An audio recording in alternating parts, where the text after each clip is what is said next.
Welcome to Lifestyles of the Not Jet Set, the travel and tourism show that's exploring maximum value for minimum greenhouse gas emissions. Today, I'm kayaking in coastal Maine, off the coast of Deer Isle, and I'm reflecting on the key elements of the national economic transition that's required in a time of climate emergency. The classical three-part recipe for climate success is to electrify everything that can be electrified, like replacing fossil fuel buses with electric buses. Second, to green the electric grid, to use more wind power and more solar power. For example, in coastal New England, there's just enormous opportunity for offshore wind. And third, and this is critical for my colleagues who enjoy a certain level of educational privilege, as academics do. Third is to use less of certain goods and services that are high carbon and difficult to decarbonize. And I regret to be the bearer of the bad news that the classic example in this third category is flying.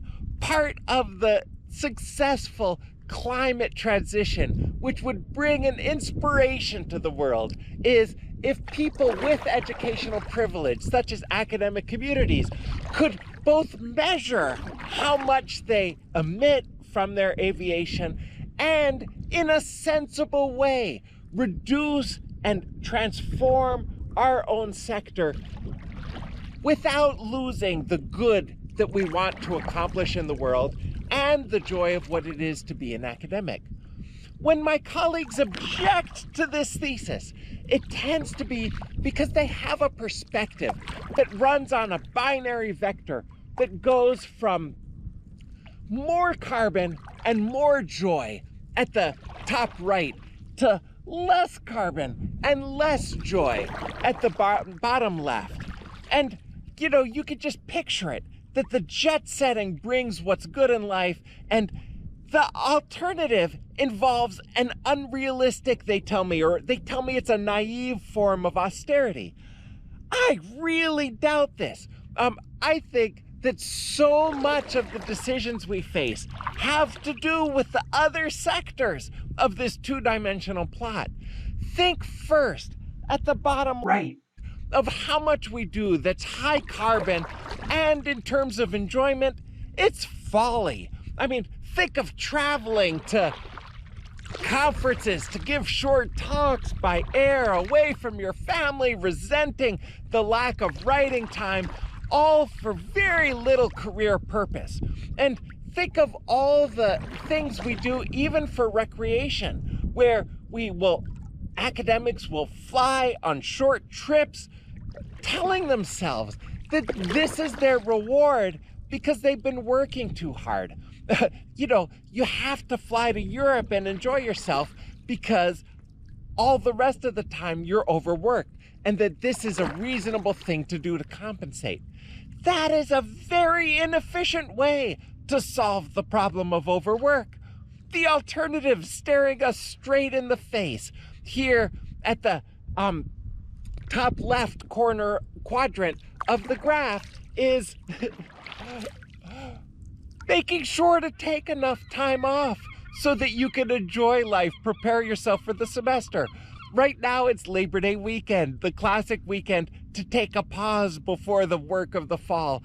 And it's so easy, it's so tempting to spend all of Labor Day weekend working on my course preparation. It takes almost a little self-instruction to remind myself that my whole semester is going to go better if I spend some time on the water in a kayak in coastal Maine.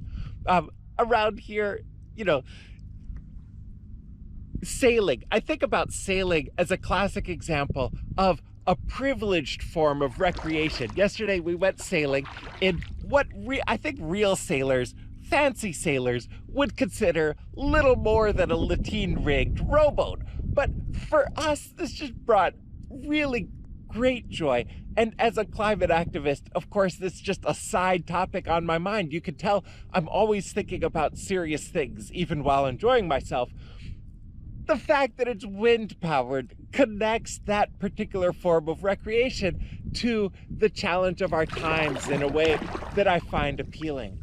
And here in the waters, Maine is famous for its wildlife. You can see bald eagle, and there's plenty of cormorants. We saw a seal in this same little stretch of water yesterday afternoon, and there's porpoises have been seen around here. I don't think I can show it on camera, but there's a blue heron standing on a rock within sight of me as I'm talking to you. All of this has to do with these things at the top left of the four-corner chart that bring great joy, that have great value, without having all that much carbon emissions. We arrived here in a car that had 4 people in it driving from Boston to rural Maine. And I do the calculations, once you have 4 people in an automobile, the passenger miles per gallon is in the neighborhood of 140, right? This is still a privilege, but it's something that can be handled even in a time of climate crisis.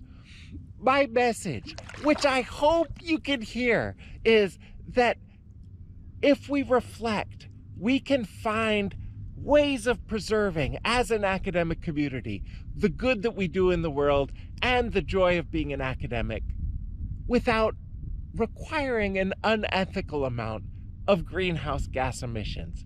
Let's show the world how it's done.